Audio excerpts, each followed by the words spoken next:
حضرت عائشہ رضی اللہ تعالی عنہا سے روایت ہے کہ ایک دفعہ نبی اکرم صلی اللہ علیہ وسلم ان کے پاس تشریف لائے، جبکہ ان کے پاس ایک عورت بیٹھی تھی، تو آپ صلی اللہ علیہ وسلم نے فرمایا، یہ عورت کون ہے؟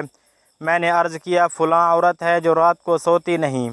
میں نے اس کی نماز کا ذکر کیا تو آپ صلی اللہ علیہ وسلم فرمانے لگے، رہنے دو، اتنا کام اختیار کیا کرو جس کی تم ہمیشہ طاقت رکھ سکتی ہو۔ اللہ کی قسم، اللہ تعالیٰ ثواب دینے سے نہیں اکتائے گا بلکہ تم ہی نیکی کرنے سے اکتا جاؤ گی۔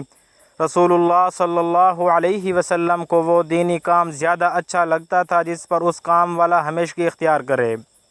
سنن نسائی حدیث نمبر 1643۔ حضرت انس بن مالک رضی اللہ تعالی عنہ سے روایت ہے کہ رسول اللہ صلی اللہ علیہ وسلم مسجد میں داخل ہوئے تو ایک رسی دو ستونوں کے درمیان بندھی ہوئی دیکھی۔ آپ نے پوچھا، یہ رسی کیسی ہے؟ تو لوگوں نے کہا، ام المؤمنین حضرت زینب بنت جحش رضی اللہ تعالی عنہا کی ہے، وہ نماز پڑھتی ہیں، جب تھک جاتی ہیں تو اس کا سہارا لے لیتی ہیں۔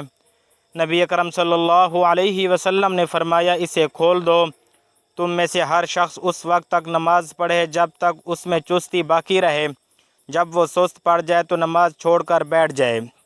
سنن نسائی حدیث نمبر 1644۔ حضرت مغیرہ بن شعبہ رضی اللہ تعالی عنہ سے مروی ہے کہ نبی اکرم صلی اللہ علیہ وسلم نفل نماز اتنی لمبی پڑھتے تھے کہ آپ صلی اللہ علیہ وسلم کے قدم مبارک سوج جاتے تھے۔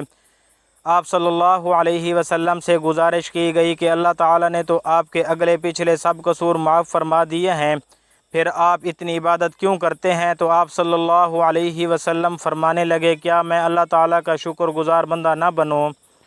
سنن نسائی حدیث نمبر 1645۔